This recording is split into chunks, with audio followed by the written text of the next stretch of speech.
کسی دور میں ایک وسیع و عریض سلطنت کے تخت پر ایک عادل اور دانا بادشاہ بیٹھا تھا۔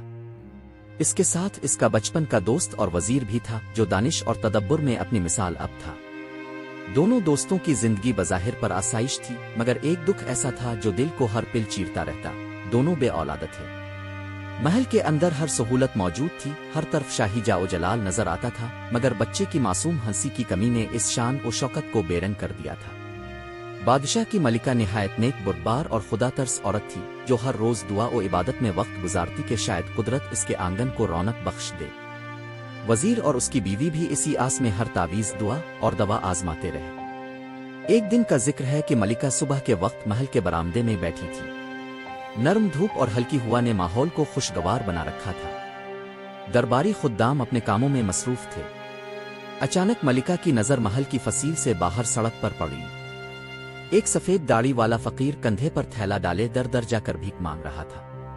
وہ ہر دروازے پر رکتا، کوئی اسے ایک روٹی دیتا، کوئی کپڑا اور کوئی سکہ۔ مگر جیسے ہی وہ بادشاہ کے محل کے سامنے پہنچا، اس نے نظریں پھیر لیں اور بغیر رکے آگے بڑھ گیا۔ ملکہ کو یہ بات بہت عجیب لگی۔ اس نے فوراً ایک خادم کو اشارہ کیا اور کہا، اس فقیر کو بلا کر لاؤ، مجھے اس سے کچھ کہنا ہے۔ چند لمحوں بعد فقیر محل کے صحن میں کھڑا تھا۔ اس کے چہرے پر وقت کی لکیریں اور آنکھوں میں ایک عجیب سی روشنی تھی۔ ملکہ نے سونے چاندی کے سکے اس کے سامنے رکھے اور کہا، بابا جی، اپنے سب کے دروازے پر جا کر بھیک لی، مگر ہمارے دروازے پر کیوں نہیں آئے؟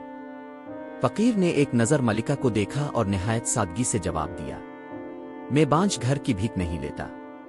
یہ جملہ ایسا تھا جیسے کسی نے برچی سے دل کو چھید دیا ہو۔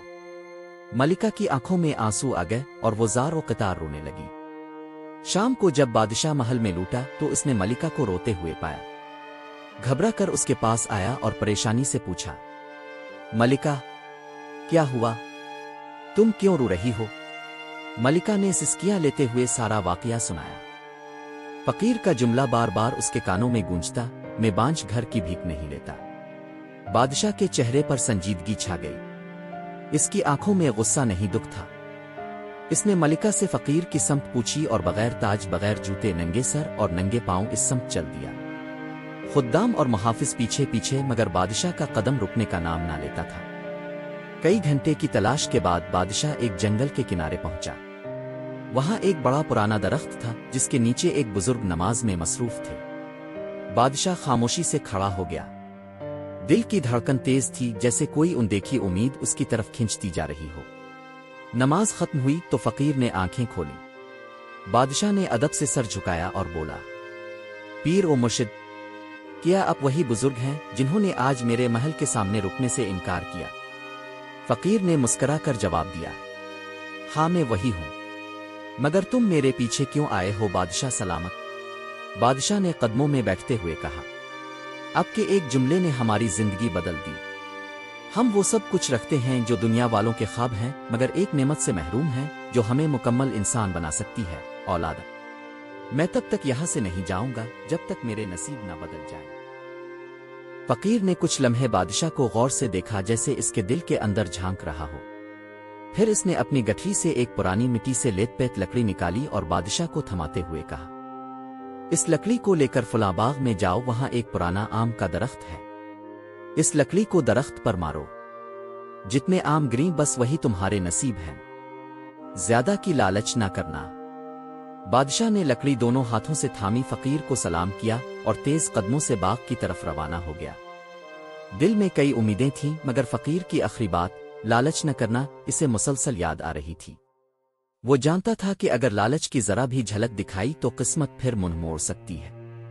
جب بادشاہ باغ میں پہنچا تو واقعی ایک پرانا آم کا درخت نظر آیا۔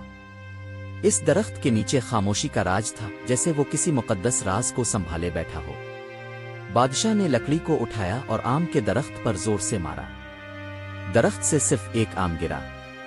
بادشاہ نے وہ آم اٹھایا اور پل بھر کے لیے رکا۔ دل میں خیال آیا کہ اگر دوبارہ ماروں تو شاید ایک اور آم گرے، شاید قسمت مجھے ایک نہیں 2 اولادیں دینا چاہتی ہو۔ یہ سوچ کر اس نے دوبارہ لکڑی درخت پر ماری، مگر اس بار لکڑی درخت میں پھنس گئی۔ اس نے زور لگایا مگر لکڑی نہ نکلی، مزید آم بھی نہ گرے۔ مایوسی کے ساتھ مگر عام ہاتھ میں لیے بادشاہ فقیر کے پاس واپس آیا اور سارا واقعہ بیان کیا۔ فقیر نے پرسکون لہجے میں کہا، تمہیں کہا تھا کہ لالچ نہ کرنا، خیر ابھی بھی وقت ہے، یہ دوسری لکڑی لو اور اسی درخت پر جا کر پہلی لکڑی نکال لاؤ، دونوں لکڑیاں اور یہ آم مجھے واپس دے دو۔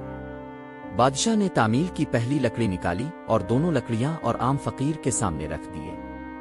فقیر نے لکڑیاں اپنی گٹھری میں واپس رکھیں، آم اٹھایا، اسے غور سے دیکھا اور بادشاہ کو واپس دیتے ہوئے کہا، تمہارے نصیب میں ایک ہی اولاد لکھی ہے، اس پھل کو لے جاؤ، غسل کر کے ایک کمرے کو سندل سے لیپنا اور پھر اپنی ملکہ کے ساتھ اس کمرے میں بیٹھ کر یہ پھل کھا لینا۔ دعا ہے کہ اللہ تمہیں اس پھل کے صدقے وہ نعمت عطا کرے جس کا تمہیں برسوں انتظار ہے۔ بادشاہ کی آنکھوں میں شکر کے آنسو تھے، اس نے فقیر کے قدم چومے اور آم کو سینے سے لگاتا ہوا محل واپس آیا۔ محل پہنچ کر بادشاہ نے پورا واقعہ ملکہ کو سنایا۔ دونوں نے فوراً غسل کیا، خاص کمرے کو سندل سے لیپا، خوشبوئیں جلائیں اور فقیر کے بتائے طریقے کے مطابق وہ پھل کھا لیا۔ محل میں امید کی کرن جگ چکی تھی۔ رات کو دونوں میاں بیوی نے ایک دوسرے کا ہاتھ تھامے رب کا شکر ادا کیا اور خاموشی سے سونے چلے گئے۔ لیکن کہانی یہاں ختم نہیں ہوئی۔ بادشاہ کے محل میں جو کچھ ہوا وہ بات کسی نہ کسی طرح وزیر کی بیوی تک جا پہنچی۔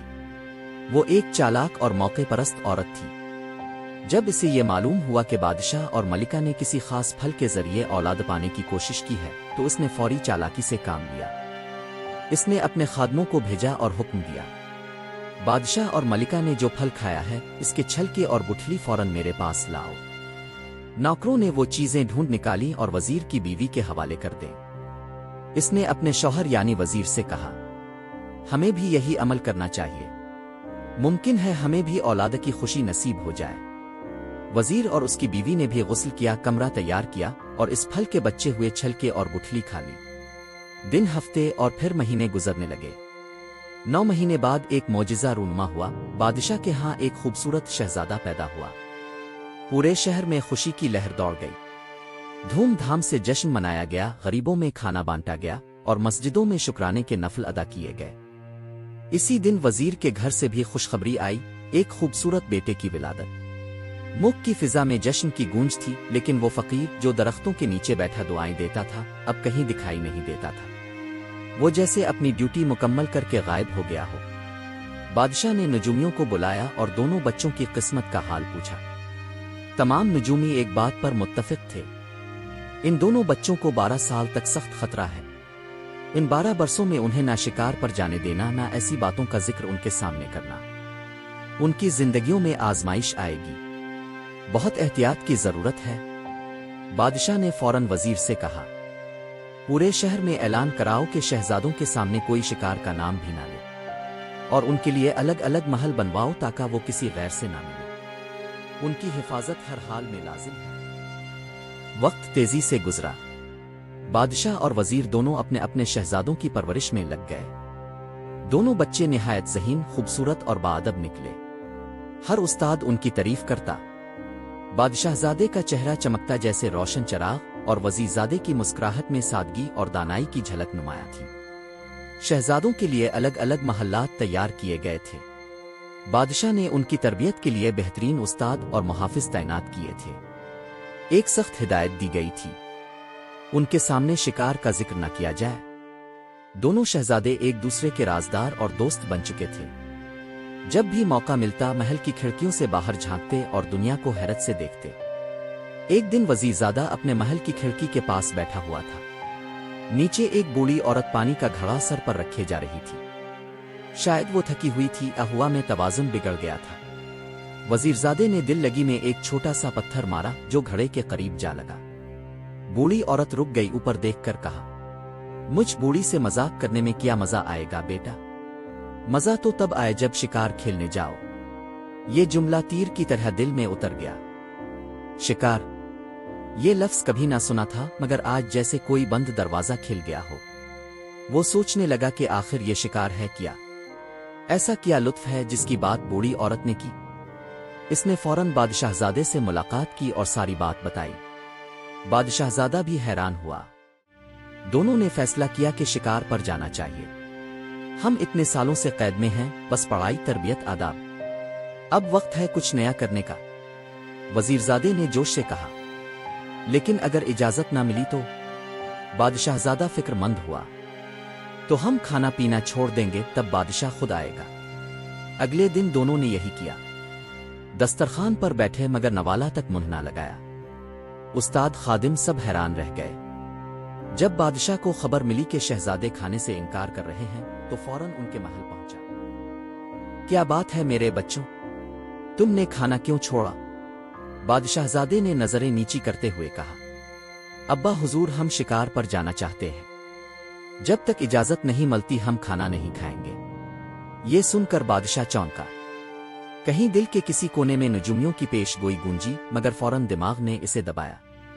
یہ تو صرف بچے ہیں، اب 12 سال کے ہو چکے ہیں، اتنا سختی کرنا کہاں کا انصاف ہے؟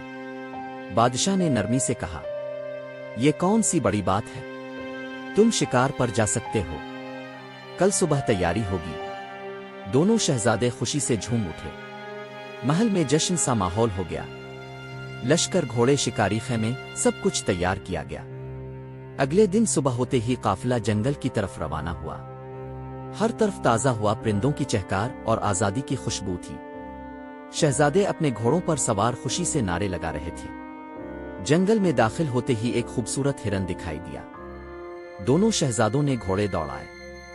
ہرن آگے بھاگتا رہا اور شہزادے اس کے پیچھے، مگر جلد ہی ہرن نظروں سے اوجھل ہو گیا اور شہزادے بھی قافلے سے بچھڑ گئے۔